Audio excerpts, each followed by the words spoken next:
della quale noi dobbiamo essere in qualche maniera preoccupati o della quale dobbiamo tenere conto in qualche maniera. Sì, grazie. Innanzitutto io sono venuto nel Veneto nel 1980, venivo da Reggio Calabria.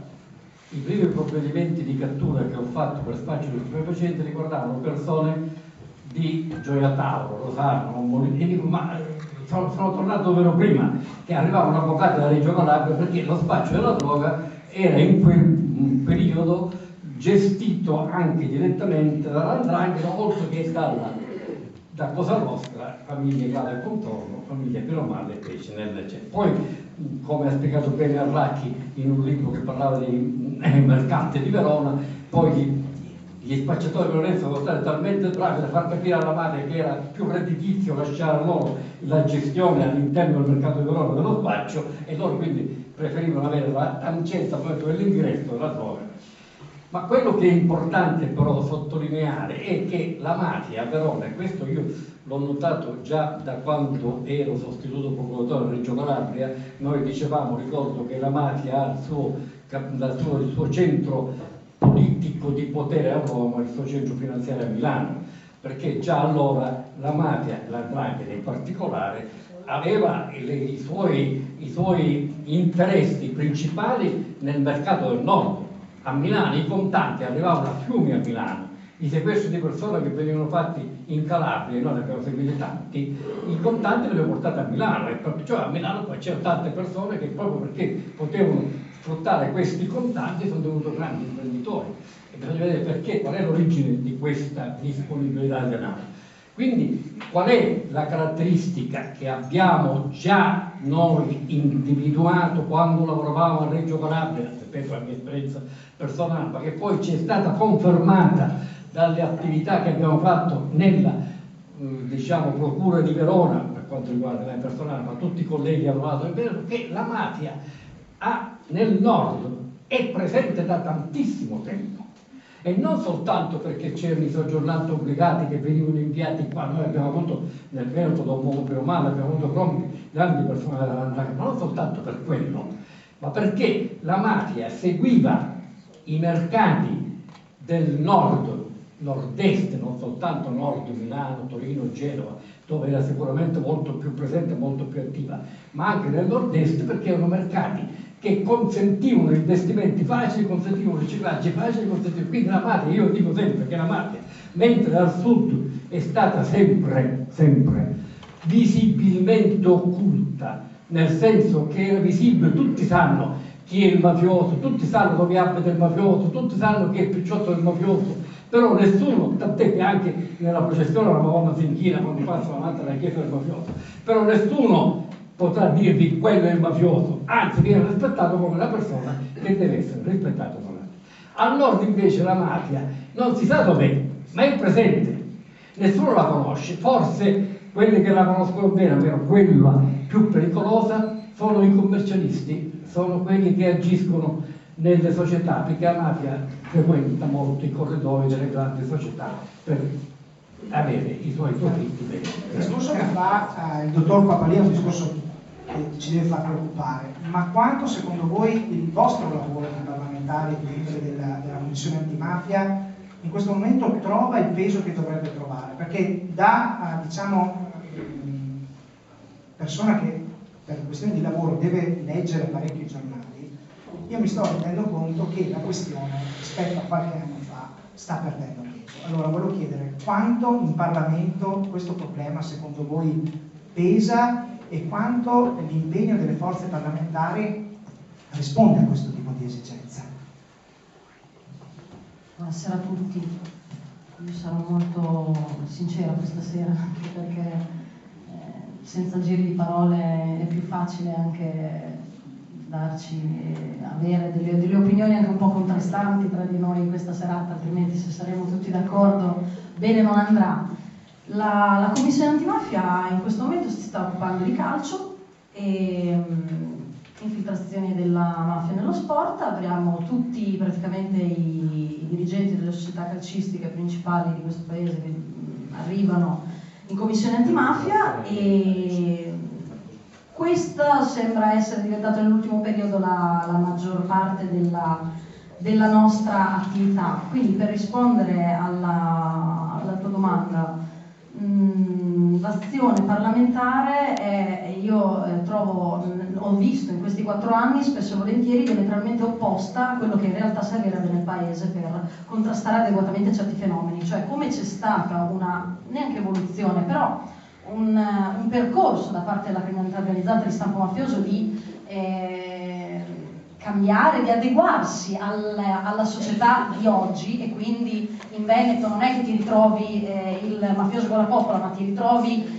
la mafia inserita nelle società partecipate per lo più nelle grandi società. Io penso, facciamo anche degli esempi, alla Sobeco a Verona, che era poi appartenente, in realtà si è scoperto dopo, a un prestanome che si chiama Antonio Papalia, e non c'entra niente con Guido Papalia assolutamente, però le forme in cui si sono insinuate le grandi cosche dell''ndrangheta, della Camorra, di Cosa Nostra, dell''ndrangheta tantissimo, sono forme nuove, e in Parlamento non c'è stato questo cambio radicale nel voler affrontare adeguatamente certi fenomeni, tantomeno all'interno della Commissione antimafia.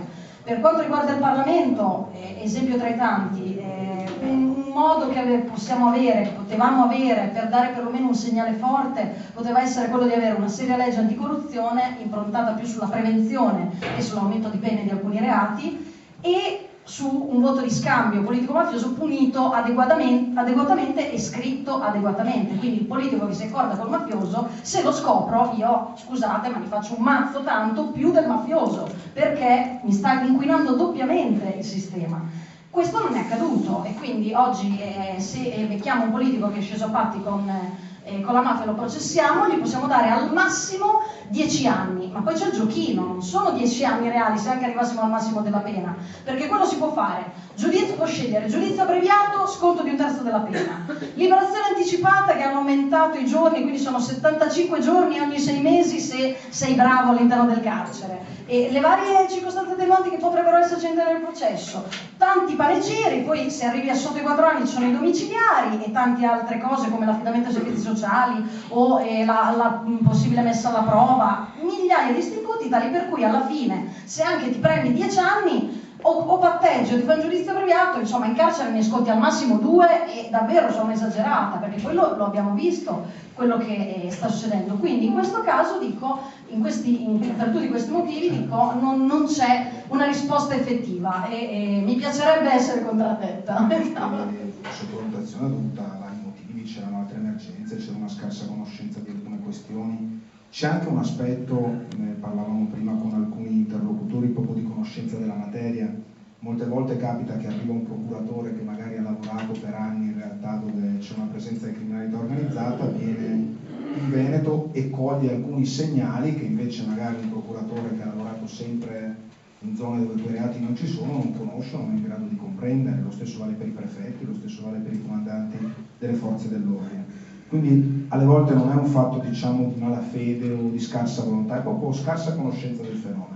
E c'è un esempio da questo punto di vista che a me ha colpito molto. Iniziamo ad avere anche dei segnali in controtendenza, aver cambiato alcuni funzionari dello Stato in posizioni chiave in Veneto, così come era capitato in Emilia Romagna in tempi poco precedenti, sta segnando un cambio di passo anche nella lotta alla criminalità. Iniziamo ad avere sentenze importanti a Verona, iniziamo ad avere l'uso delle interdittive antimafia che in Veneto erano sconosciute in molte province del Veneto. La stessa DDA di Venezia inizia, diciamo così, a dare dei segnali, secondo me, incoraggianti di controtendenza.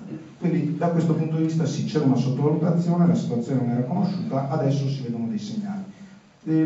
Rubo un minuto, visto sulla parte precedente, anche così. C'è un po' di contraddittorio. No, ma senza... sulla commissione antimafia si potrebbe fare di più, si potrebbe fare meglio. Però c'è per esempio una cosa che la Commissione antimafia ha avuto il merito anche storico, non solo investigativo, di riaprire, che è il versante massoneria, che è una questione recente che ci ha impegnato molto. In maniera, peraltro, ecco, in Commissione antimafia, ci tengo a dirlo, di solito si lavora in modo sostanzialmente unanime, con uno spirito anche di collaborazione importante. Ripeto, magari non è sufficiente quello che si fa, ma aver riacceso i fari sul rapporto massoneria e criminalità organizzata, che fu una delle intuizioni geniali ormai di quasi 20 anni fa di alcuni procuratori che hanno fatto la storia della lotta antimafia, secondo me è un segnale importante. Poi vedremo dove riusciremo ad arrivare. Però faccio notare che l'acquisizione degli elenchi degli appartenenti alla massoneria era un atto che non si faceva da anni nel nostro paese e secondo me è un'intuizione importante. Esatto, il dottor Cordova era stato l'ultimo. E poi ci sono state alcune leggi, anche qua ripeto, forse avremmo potuto fare meglio, però la legge sulla corruzione è stata modificata, secondo me in meglio, si poteva fare anche qualcosina in più, però alcune cose ci sono state. È stato introdotto il reato di autoriciclaggio, che è una lacuna grave nell'ordinamento legislativo italiano e che adesso alcune procure iniziano ad utilizzare. Allora, se la chiave per il Nord è individuare questi flussi finanziari e avere strumenti per poterli aggredire, l'autoriciclaggio è stato uno strumento molto importante, adesso poi serviranno anche strumenti ulteriori, così come sul versante ambientale avere introdotto il nuovo codice dei reati ambientali, ha aperto una serie di possibilità, penso al caso di Verona in Veneto, dove alcuni reati importanti venivano perseguiti con strumenti insufficienti, il nuovo codice darà la possibilità di intervenire in modo diverso. L'ultimo esempio che faccio, pensate a tutto il tema dello sfruttamento del lavoro, in particolare dei lavoratori stranieri, le norme sul caporalato, che sono norme recentemente introdotte nel codice, soprattutto in alcune zone del nord, proprio a Verona ci sono indagini molto importanti sul mondo della logistica, ma anche a Padova, dove organizzazioni criminali, di solito collegate con la 'ndrangheta calabrese, gestiscono direttamente lo scambio di manodopera straniera e italiana. Allora avere questi strumenti in più, che ripeto magari non sono ancora sufficienti, però sono stati introdotti nel codice in tempi recenti, in parte anche grazie all'attenzione della Commissione Antimafia. Io cerco di valorizzare il lavoro positivo sperando che insistendo si possa migliorare ulteriormente. Allora io volevo chiedere invece una cosa al senatore Gaetti, perché la gente, questo spesso volentieri non sa, ma la Commissione Antimafia ha dei poteri che per molti aspetti sono comparabili con quelli della magistratura.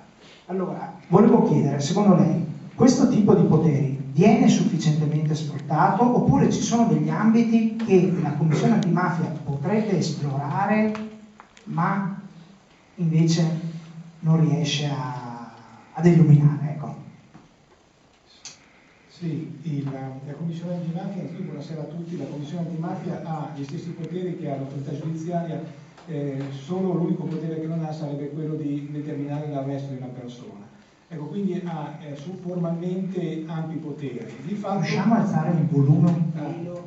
Di fatto comunque non si arriva a tanto, anche perché va ricordato che la Commissione Antimafia è una commissione in ambito politico, quindi si è deciso di occuparsi su alcuni settori e su questi settori praticamente si fa, io dico che più che una commissione d'inchiesta è una commissione di studio.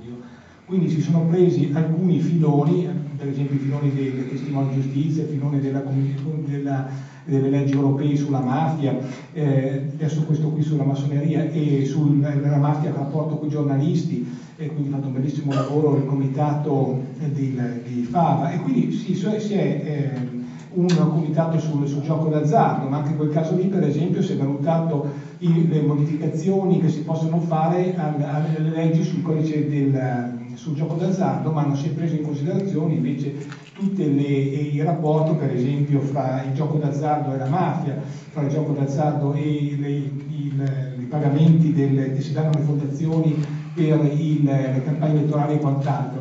Quindi si fa uno studio finalizzato e su questo abbiamo spesso trovato quasi sempre accordi sul cambiare le leggi per il futuro.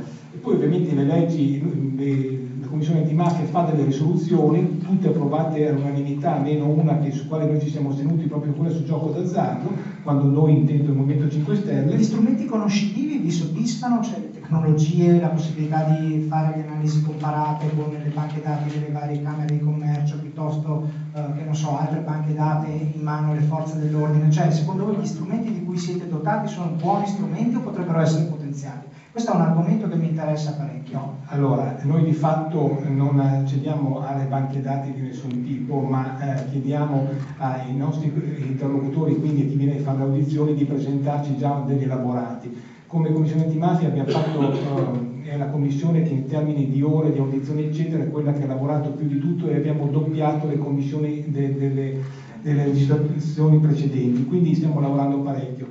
Magari, io dico, avessimo la possibilità di accedere ai banche dati e da ultimo io sto litigando per esempio in maniera paurosa col Ministero della Salute per accedere ai dati della Banca Nazionale del Bovino di Teramo, perché si dimostrerebbe uno dei più grandi scandali italiani che sono il problema dei bovini, il problema delle quote latte, e mi negano i dati. Cioè io, senatore della Repubblica, vicepresidente della Commissione Antimafia, chiedo di avere i dati in forma segretata che non posso pubblicare, che mi servono per fare delle analisi, non mi vengono concessi. Per cui quando dice noi dobbiamo avere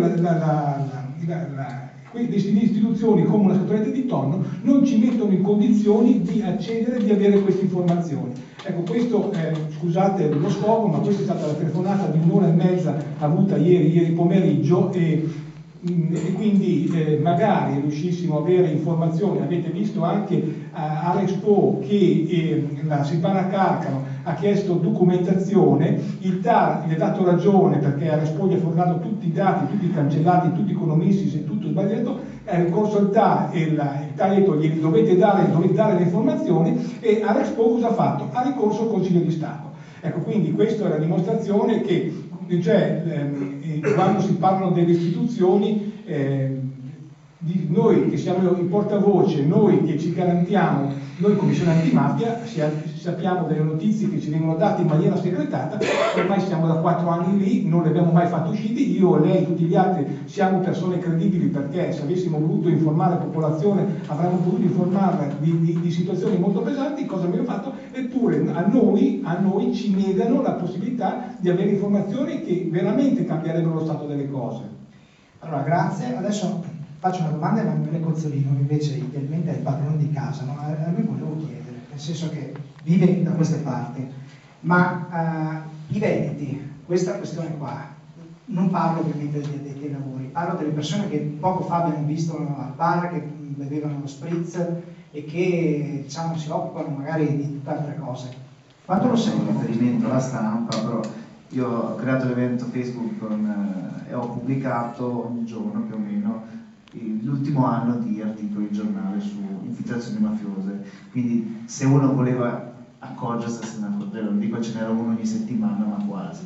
Questa è la cadenza di infiltrazioni. Ultimamente, soprattutto incendi in aziende che gestiscono i rifiuti, questo potrebbe essere un segnale d'allarme, perché difficilmente prendono fuoco per conto loro, solitamente sono atti dolosi, e questo è un nuovo filone che insomma è un settore molto allettante, quello dei multi-utility, in cui insomma, i cittadini pagano le tasse, girano molti soldi, e piani di 5 milioni di euro. Milioni di euro per un comune come Milano sono circa 4-5 milioni di euro di piani finanziari, quindi diciamo c'è molta CA, c'è molto soldi dall'organizzazione mafiosa, e quindi però non ne sei cosciente. Poi può capitare che il giorno dopo viene dato fuoco per l'attività, dice ma come mai, cosa è successo? Questo ti dovrebbe mettere, accendere un attimo la lampadina e dice ma forse c'è qualcosa che non va. Ovviamente purtroppo diciamo i giornali molte volte si fermano, almeno quelli che abbiamo qua, si fermano al fatto che non dico il gattino sopra l'albero, ma poco ci manca. Grazie. Allora, io ripasserei la parola al procuratore Papadie, perché prima ha fatto un cenno alla questione dello spaccio degli stupefacenti. Ma volevo chiedere, secondo la sua esperienza, se dovessimo tracciare un diagramma degli ambiti, diciamo, di intervento e di presenza economica delle mafie nel nord-est e nel Veneto, lei stilerebbe una lista di una specie di podio con un primo, un secondo, un terzo, metterebbe, non so, la droga al primo, l'ambiente al secondo, le estorsioni, i racket al terzo, oppure la situazione è molto più fluida da questo punto di vista? Come la vede lei questa cosa? Intanto distinguiamo tra il mercato illecito e quello lecito. Certamente. Il mercato illecito sicuramente nello spaccio della droga la mafia ha interessi, perché anche se non partecipa direttamente al mercato locale ha partecipato sicuramente al momento dell'importazione, e in particolare l'Andrangheta, che come sappiamo oggi è la principale importatrice di droga da Cuba, dalla Colombia e da altri paesi. Quindi nell'ambito del mercato illecito è sicuramente lo spaccio della droga, poi c'è anche, se vogliamo ritenerlo come fatto penalmente rilevante, lo smaltimento di rifiuti, dove però c'è anche il concorso della partecipazione dell'imprenditore che ha interesse a rivolgersi al mafioso che gli dà un, tra virgolette, aiuto.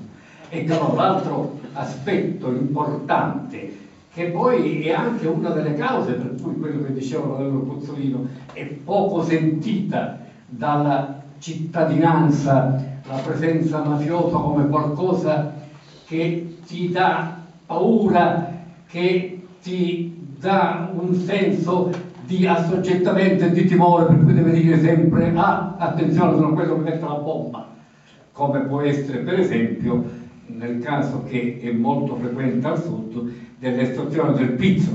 Ecco, qui non c'è tanto il pizzo, qui addirittura il mafioso appare come colui che aiuta e si presenta all'inizio come l'amico.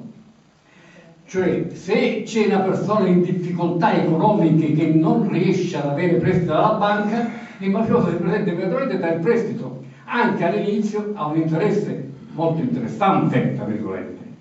Però poi, piano piano, questo usurato diventa veramente una vittima e solo allora capisce che colui che gli aveva dato quel favore all'inizio era non interessato ad aiutarlo, ma interessato a impossessarsi della sua impresa attraverso questo meccanismo. Lo stesso per lo smaltimento dei rifiuti, cioè io ti do la possibilità di mandare via questo materiale a pochi soldi e tu ci guadagni. Lo stesso ancora quando io, imprenditore edile, questo l'abbiamo accettato in tante occasioni, però imprenditore edile voglio un subappalto e lo offro all'imprenditore a un prezzo che sicuramente nel mercato non è un prezzo che devo stare all'anno. Ma io lo offro, quello lo accetta, ci guadagna. Perché lo offro a un prezzo basso? Perché io posso avere, ecco allora la legge sul lavoro è importante, perché io avessi manodopera clandestina che posso gestire direttamente e solo io, ma che posso gestirla e ottenere in questo modo. Ecco allora quali sono gli altri aspetti, gli altri metodi, gli altri modi attraverso i quali Approfitto un attimo della sua presenza per chiedere una cosa telegrafica. Lei prima ha citato i commercialisti, io ne approfitto per domandare questo.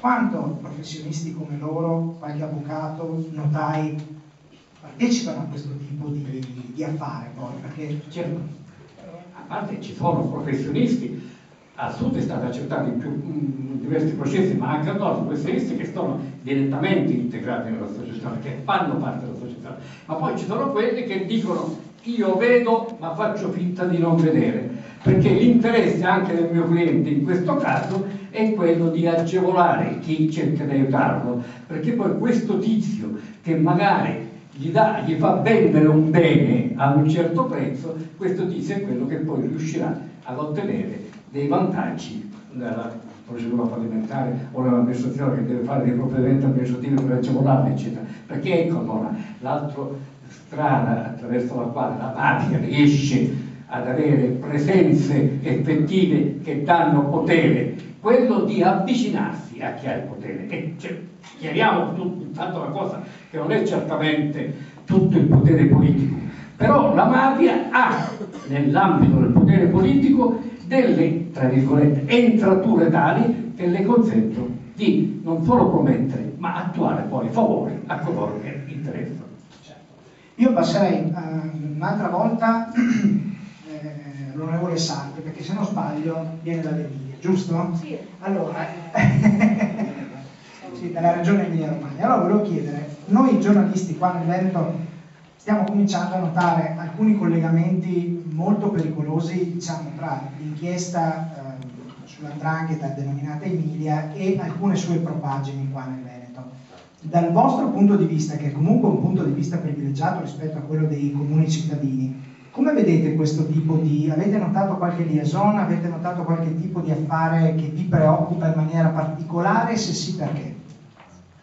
La liaison ce la danno già le carte delle inchieste e del processo che si sta celebrando adesso, ma non è un mistero che l'ex sindaco di Verona Flavio Tosi si incontrava a cena, poi non si sa se consapevolmente o meno, con l'armiere della Cosca Grande Racri, Antonio Gualtieri, quello che per intenderci aveva sotto mano tutte le armi dell''ndrangheta. E questi sono fatti, quando ancora Flavio Tosi faceva parte della Lega Nord, quindi stiamo parlando di 2013 e forse anche qualche 2012, insomma, forse anche qualche tempo prima. Quando queste cose vengono alla ribalta è già gennaio del 2015, perché la maxi retata è partita con tantissimi arresti il 29 gennaio del 2015, ha dato poi il via appunto a sgominare questa Cosca, la Cosca Grande Racri, che è una, pensate che in Emilia Romagna noi ne abbiamo 150, quindi in realtà stiamo processando una grande famiglia con interessi appunto in Piemonte, in Liguria, in Veneto tantissimo, e naturalmente in Emilia Romagna e con casa madre Cutro, questa piccola cittadina calabrese. Quindi i rapporti ci sono, perché il Grande Racri qui in Veneto certo che facevano affari. È molto interessante guardare come volevano in qualche modo entrare anche nell'affare del fallimento della Rizzi Costruzioni, questa società sempre del veronese. È molto interessante vedere come la tranquillità con cui cercavano e tentavano di infilarsi, non appunto a taglieggiare gli imprenditori, ma piuttosto a fare affari, a contrattare, a cercare di trovare dei referenti nelle pubbliche amministrazioni, nella politica locale, nelle partecipate, creandole appunto o creando loro società ad hoc. Quindi queste sono cose che accadono sotto i nostri occhi, anche i vostri, tutti i giorni.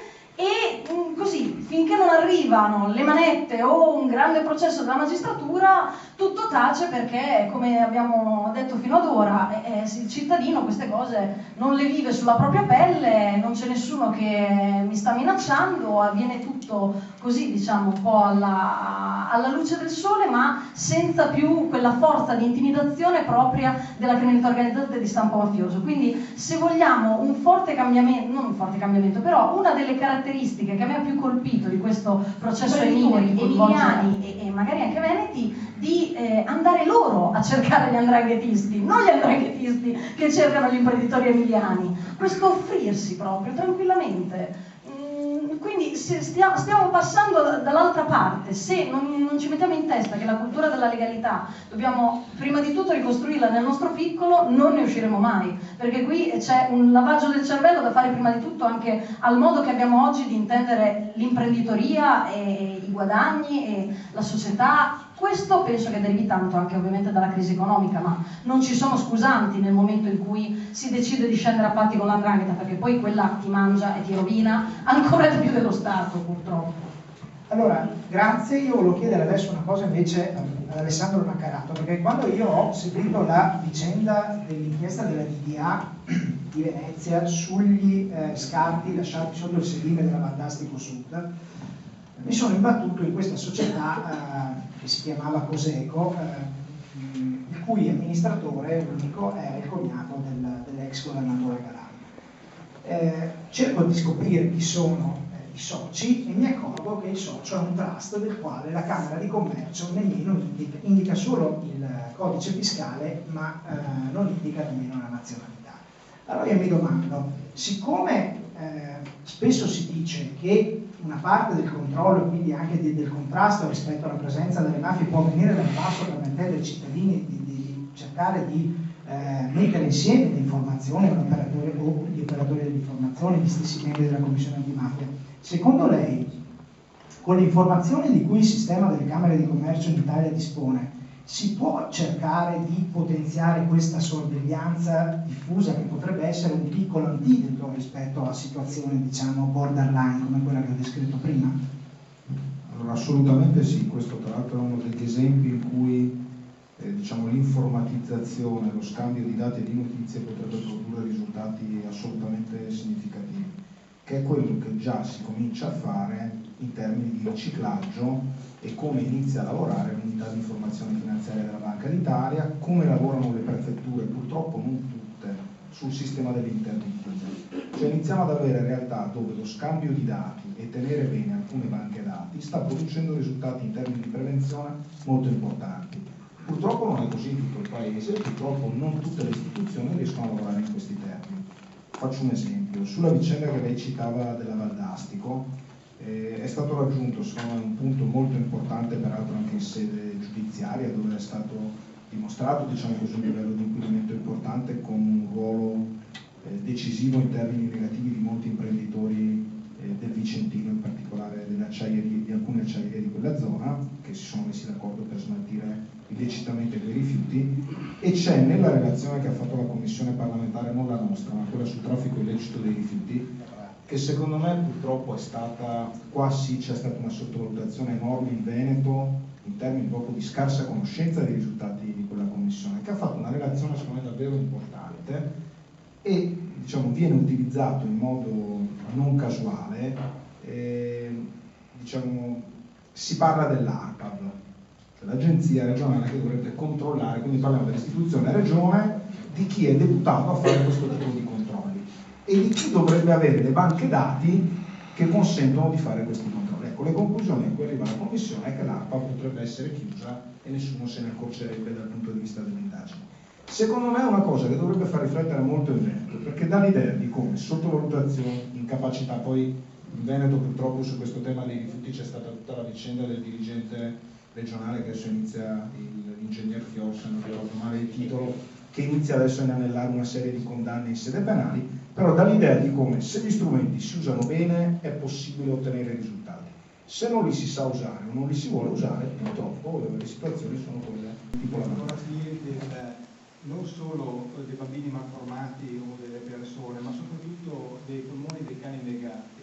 I veterinari della zona del Mantovano mi davano da autopsiare e dove io ho trovato decine di tumori del polmone, tanto è vero che nel 2006 avevo contattato l'Istituto Superiore di Sanità per poter fare un registro tumori veterinario come indice di qualità ambientale.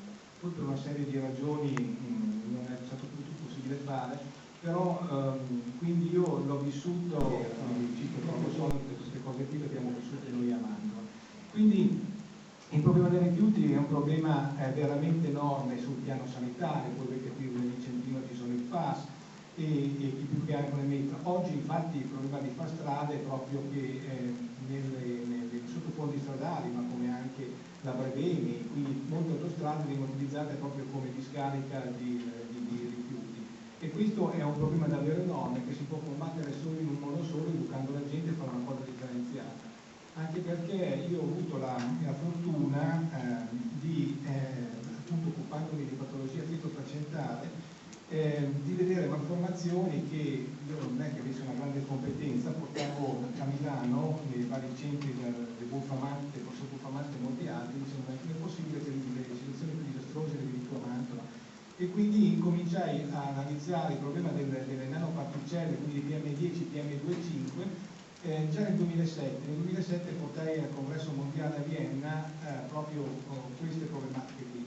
Quindi per dire che oggi ormai quasi tutti conoscono il PM10, PM2,5, io li ho visti nei polmoni dei cani e dei gatti, perché se parla dell'uomo, l'uomo fruga, l'uomo scopa, l'uomo puttana, l'uomo è un delinquente, tira di coca, per cui non fa effetto. Mentre vedere queste cose nel nostro gatto, nel nostro cane di casa, ho visto che la cosa colpisce di più. Ecco, quindi, infatti il problema dei tumori infantili, il problema delle malformazioni, a Mantova abbiamo 420 bambini malformati per 10.000 nascite, che sono secondi solo da Augusta con 480, e pensate che a Taranto sono 384, quindi sono meno che a Mantova. Ecco, questo per dire che questa sarà la prossima emergenza dei prossimi anni. Però volevo dire anche una battuta che secondo me è interessante, nel senso che c'è un bellissimo lavoro che conoscerete, che è fatto dall'Università di Padova, che ha fatto un'analisi molto bella, e ha fatto un'analisi dicendo che su 1500 persone arrestate per problemi di mafia il 25% sono imprenditori. Il 25% sono imprenditori. Ecco, questo è un elemento che deve far riflettere, come deve far riflettere che sono tutte le professioni, quindi l'edilizia, il commercio, eccetera. Ma lasciatemi raccontare questa perché è una storia molto bella. A Milano intercettano un 'ndranghetista che sta parlando con una escort, e questa escort gli dice: guarda che tu domani dovrai andare al Calaldello, che arriverà un giudice canino, cioè un giudice che dovrà valutare un'esposizione canina, e gli devi dire che io ho un cane che deve vincere. E dopo ovviamente noi non sappiamo cosa si è detta l'escort con questo giudice, perché ovviamente loro non erano intercettati, ma di fatto vinse questa grande mostra internazionale di questo Rottweiler, il cane di questo 'ndranghetista. Ecco, il procuratore sconsolato dice: siamo arrivati a manipolare persino i americani. Perché? Perché oggi avere un cane campione, quindi per il giro delle fecondazioni, per il giro di queste cose qui, è business, per dire che ormai gli andranghettisti vanno in tutti i campi dove c'è business, per dire le gare dei cani. Grazie. Allora io faccio un altro passaggio, non è negoziato perché volevo chiedervi una cosa. È una cosa che forse sembra non avere tanta attinenza con la questione della mafia, però uno dei controlli principali, secondo me, il controllo che può fare l'opinione pubblica è anche quello che si può avere con l'accesso agli atti, no? È stata recentemente votata una legge che in teoria dovrebbe permettere un controllo maggiore, però io lo dico per esperienza personale, spesso e volentieri la pubblica amministrazione le carte non le dà, spesso e volentieri incorre in veri e propri reati, perché rifiuto omissione dati d'ufficio. Qua ci sono per esempio gli esponenti dei comitati della Pedemontana, addirittura è stata la Corte dei Conti a dire che le carte sono state illecitamente negate. Allora voglio chiedere, secondo voi la legge che è stata recentemente votata è una legge forte ma che non è sufficientemente applicata, oppure ci potrebbero essere delle aperture maggiori da questo punto di vista? È stato definito il FOIA, no? Freedom of Information Act, no? Cioè, accesso agli atti. Precedentemente c'era l'accesso civico, che di fatto si scontra poi con la realtà delle amministrazioni. Io stesso qua feci all'inizio della legislatura accesso agli atti sul passante di Mestre, quindi su closing finanziario. Poi abbiamo visto che anche lì chiesti soldi all'Europa per poter avere la terra in perdita. Poi tutte le varie vicende, chi milanese sa bene, vicende connesse al traffico. Gli amici della Pedemontana Veneta, anche qua siamo andati direttamente a Veneto Strade, i parlamentari veneti e senatori, a chiedere anche lì il piano finanziario di questa grande opera, che costerà 3 miliardi, adesso quanto sembra, 3 miliardi e mezzo da 1,8 che era previsto. E anche lì magari chissà che scopriremo fra un po' che oltre ad aver derivato le ghiaie sotto magari hanno messo, come è successo in Avaldastico, perché gli amici di Bandita bene lo sanno, che si parla di 30 miliardi di investimenti in nuove strade nel Veneto. Ci viene da pensare che saranno future discariche orizzontali, anziché avere una discarica rettangolare, una discarica distribuita sul territorio, lineare, sì.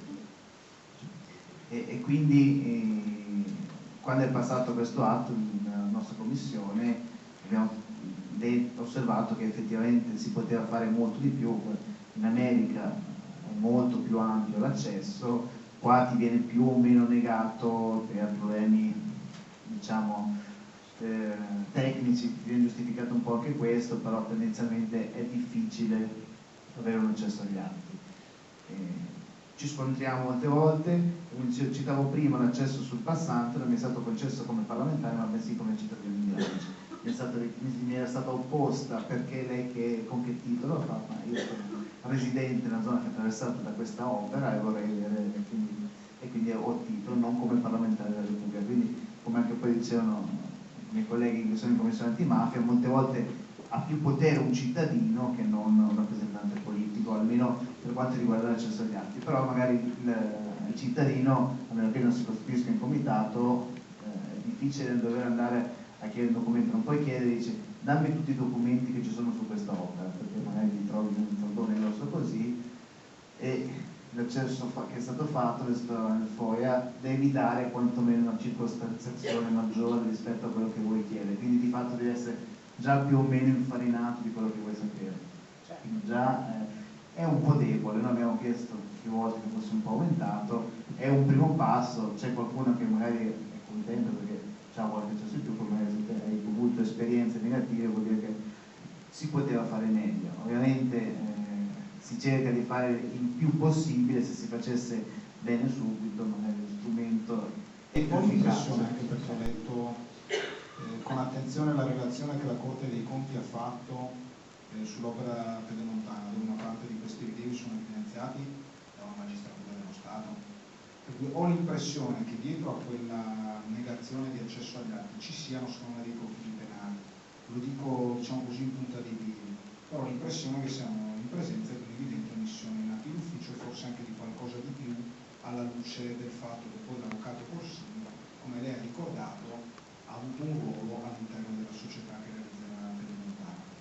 E adesso non voglio aprire qua questa sera il dibattito, credo che ci sia anche qualche problema su alcune avvocature dello Stato, non è l'unico caso, ce ne sono diversi, penso a alcuni termini in cui l'avvocatura ricorre, alcuni termini in cui l'avvocatura si difende, e ho l'impressione che quindi forse un po' di attenzione in più da parte delle istituzioni pubbliche, quindi anche per la parte che mi riguarda, non basterebbe sulla vicenda. Sul punto, molto, diciamo così, in modo molto sintetico, io credo che se la cosa va avanti, poi magari col collega Cozzolino avremo modo di tornare sull'argomento, io davvero credo ci siano gli estremi per rivolgersi all'autorità giudiziaria, perché è un atto pubblico che non può essere né a un parlamentare né ai cittadini che manifestano i loro interessi. Quindi se non è così può essere affrontata la questione.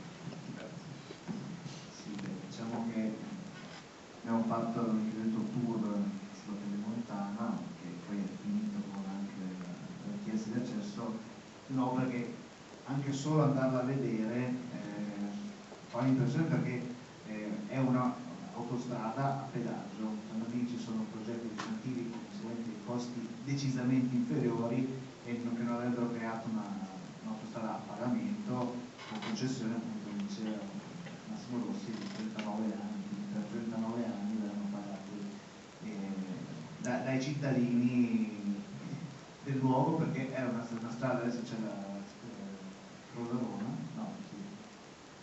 Gasparone. Nuova. C'era, no, vabbè, adesso è stata sostituita da questa autostrada, oltre al consumo di suolo che si ripercuote sempre anche sulla qualità della vita, quindi non solo gli spandimenti dei fanghi e tutto quanto annesso e connesso. E il fatto appunto che ci venga negato è anche negato ai comitati spontanei della zona, quindi persone direttamente interessate all'opera, che quantomeno usando soldi pubblici, vengono usati anche soldi pubblici, nonostante si tenda il project financing qua in Veneto fallimentare come cosa panacea per tutti gli investimenti che abbiamo qua a Mestre. L'ospedale L'Angelo è costato 250 milioni di euro che pagheremo per chissà quanti anni di servizi, che depaupera anche gli ospedali locali, che abbiamo l'ospedale di Milano, molti servizi sono stati passati a Mestre e di fatto viene rivolta la sanità locale.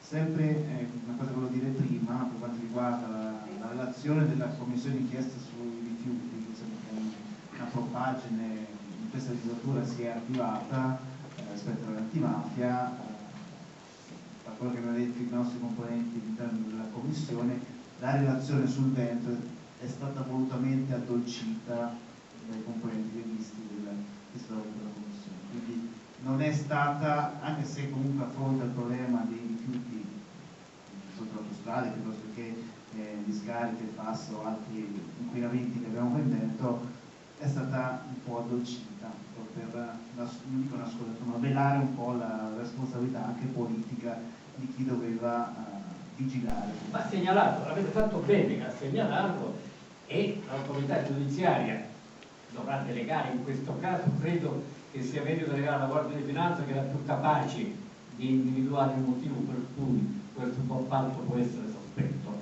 Naturalmente poi avrete indicato quali erano quegli aspetti anomali che potevano darvi a voi qualche sospetto, e quindi andare a vedere qual è il prezzo del subappalto, e certamente la Guardia di Finanza dovrà valutare perché sono stati fatti quei prezzi, quali sono gli operai impiegati.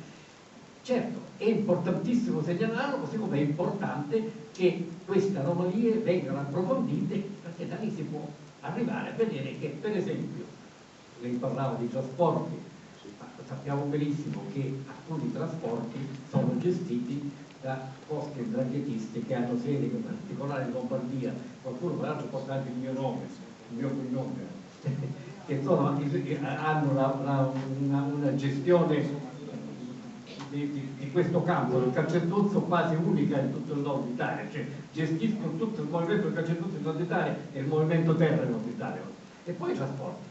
Quindi è chiaro che segnalare queste cose alla Guardia di Finanza è importantissimo per approfondire, per risalire attraverso questa anomalia a eventuali collegamenti con queste cose che si servono. Ma è la mafia stessa che si pente quando dice cavoli, gli sversamenti erano davanti a casa mia. Questo è un dato che torna molte volte, che sono gli stessi mafiosi a collaborare con la giustizia, certo per ottenere benefici penitenziari, tutto quello che volete, però intanto nei grandi processi di questo paese le cose le fanno venire fuori loro. Poche volte, in pochi, abbiamo avuto pochi esempi di positivi, di persone nelle istituzioni che hanno scelto di collaborare veramente con lo Stato. Quindi un po' più di collaboratori di giustizia istituzionali sarebbe bello averli in questo paese. Scusami, non ti volevo interrompere, solo per aggiungere questo pezzo sulle cose che stai raccontando. Perché poi la ditta che ha fatto quei lavori, o che fa i lavori, quelle 4-5 ditte che fanno i lavori di tutto il Veneto, siano poi collegate alla mafia, quello è l'aspetto secondario, non è funzionale l'infiltrazione mafiosa nella ditta che fa i lavori a ottenere la cosa. È il metodo a monte, che poi il regista, il Doge Galan, che si è inventato anche questo metodo, questo sistema, che adesso stanno copiando, penso sul progetto sugli ospedali in Toscana e anche in Abruzzo, stanno già copiando questo sistema che di fatto serve ad alimentare questo giro vizioso di collegamento tra attività imprenditoriale e politica, perché molte volte si scopre che i finanziatori della politica sono grandi imprenditori che danno a destra e a sinistra, se qualcuno poi vincerà e magari mi aiuta in questo senso qua. Quindi io più che infiltrazione mafiosa parlerei di metodo mafioso nella realizzazione del mondo. Questo è con soldi pubblici. Tutti che il professor Guidotto è stato un componente della commissione parlamentare antimafia ed è il presidente consulente ed è il presidente dell'Osservatorio Veneto sul fenomeno mafioso. Sì, grazie. Ci sono state dei veneti che nel corso della storia si sono distinti per l'esposizione alle autorità americane e europee per fare denunce su mafia e corruzione. La mafia degli appalti in Sicilia l'ha illustrata al governo per primo un prete veneto cappellano militare che si trovava a seguito delle leggi, quindi un osservatore. Potrei andare avanti, corruzione del discorso dello scandalo dei tabacchi, il piano Lobbia di Asiago, ha fatto le denunce da un parlamentare, scandali bancari, tutti pensano subito alla banca romana, ci furono scandali in almeno 6 banche di emissione e a Palermo ci scappò anche il morto. Ecco, quindi scandali scoppiarono per merito di 2 parlamentari, uno del tutto sconosciuto Veneti, uno era Giacomo Aldisi di Rovigo e l'altro era Leone Oldenburg, conosciuto però perché è stato il fondatore della prima Cassa Rurale Artigiana del Veneto. Poi ce ne sono altri. Felice Vilanti nel 1957, per spiegare perché c'era un morto al giorno nella guerra di mafia, disse la gente al nord pensa che qua ci siano dei barbari che si scannano fra loro, ma questi, trapiantati a Milano, diventerebbero manager di moderne attività economiche. Ecco, è chiaro che in base a queste evidenze che secondo me esprimono la cultura veneta tradizionale più genuina, 150 imprenditori che non denunciano i camorristi e che li seviziano, altri 150 nell'operazione sono dei traditori della tradizione culturale veneta, soprattutto i banchieri, Zonin e gli altri, i quali se non sono mafiosi hanno agito in base a quella cultura mafiosa che secondo un autorevole fonte, il cardinale di Palermo Pappalardo, è clientelismo e favoritismo insieme, e credersi sicuri perché protetti da un amico, da un gruppo di persone che contano, e quindi essere in grado di calpestare impunemente la legge. Come calpestare impunemente la legge? Per esempio arruolando alla Berlusconi ufficiali della Guardia di Finanza che diventano dipendenti, e dando incarichi a un magistrato in pensione o incarichi a parenti. In Sicilia c'è la Banca Nuova che fa parte del gruppo della piovra Zonin. Banca Nuova, ecco, là sono stati assunti familiari e parenti di magistrati e di politici. Non solo, che fanno quella della stampa, ma i fratelli Zonin hanno acquistato in Sicilia un feudo trasformandolo in azienda vitivinicola. C'è una grande piantagione c'è un grande vigneto, c'è il problema della sicurezza. Chi lo garantisce? I carabinieri, polizia, finanza non hanno tempo. Ci sono le agenzie private di sicurezza, no? Assumono un rampollo di una famiglia mafiosa del posto, così la gente, sapendo che quello fa il guardiano, anche se non va a lavorare, che non andava a lavorare e veniva pagato, nessuno si permette di... Ecco, queste sono le cose così. Però ecco, ho avuto l'impressione che i discorsi fatti siano stati un po' generici, no? Io faccio una critica costruttiva, nel senso che qualcuno non conosce la situazione, arriva sempre tutte queste cose e avverte che c'è un rischio. Ma il rischio è un evento futuro e incerto dal verificarsi del quale possono derivare danni alle persone e alle cose. Qua è il caso di parlare di storia della criminalità organizzata e mafiosa in Veneto, storia che finisce nei giorni precedenti con le ultime notizie, perché io do ragione, signore, quando dice mafia al Mose. In che senso voglio chiarire? Nel senso che se non c'è stata se non ci sono stati appartenenti a organizzazioni mafiose del sud tradizionali a Venezia negli appalti del Mose, c'è stato intanto sicuramente la cultura mafiosa che ha coinvolto anche i politici, ma ci sono state, allora, Paolo Borsellino nel 90 alla domanda di cosa dobbiamo preoccuparci noi oggi qua in Veneto rispose della corruzione, perché la corruzione è l'anticamera della mafia, perché se c'è un imprenditore che vuole ottenere appalti, riciclare denaro, investire denaro in zone estranee alla sua terra d'origine, non può che rivolgersi a un politico o un amministratore corrotto, quindi c'è questa predisposizione. Ma ditte venete, la FIP e la cooperativa San Martino sono andati a infognarsi nel sud. La FIP, due esponenti della FIP sono stati arrestati.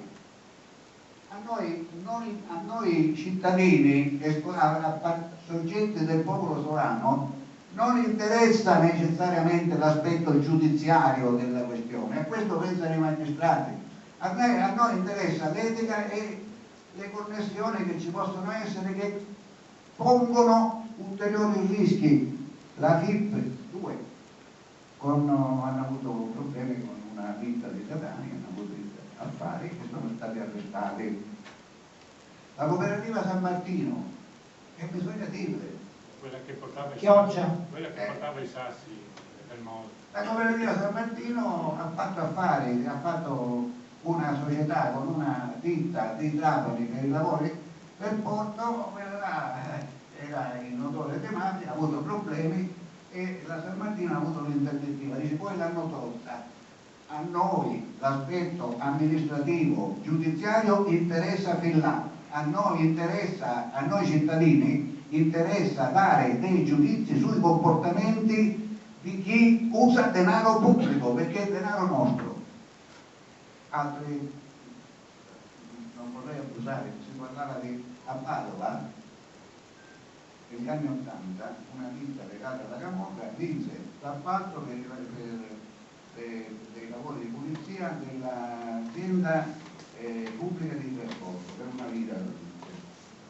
La stessa ditta, quindi gli stessi amministratori a Gizza, in quel periodo vinsero l'appalto per i lavori di pulizia di Palazzo Balbi, Giunta regionale Veneto. Alcuni anni dopo gli stessi soggetti con una società con altro nome vinsero l'appalto per i lavori di pulizia di Palazzo Ferrofini, sede del Consiglio regionale Veneto.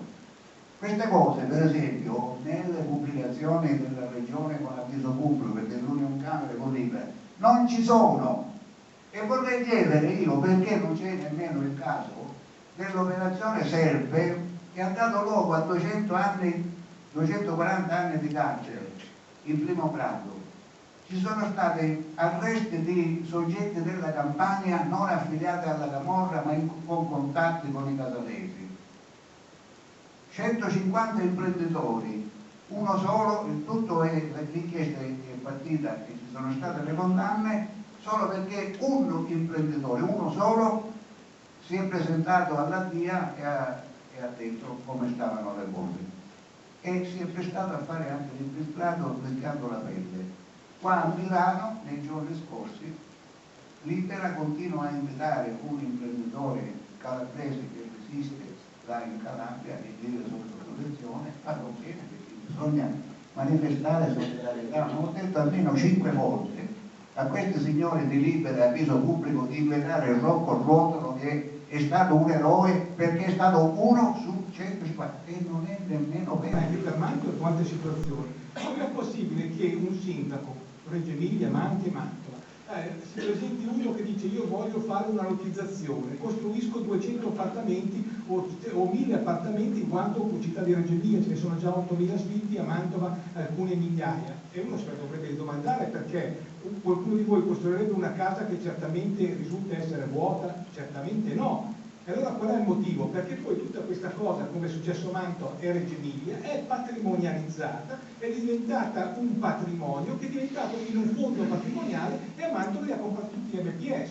Poi a Mantova si scopre per esempio che abbiamo una draghettista che si chiama Muto, che viene da Cutro, che fa anche rima, e il quale ha preso 100 milioni da MPS per alcune grandi lottizzazioni e non ha costruito nulla.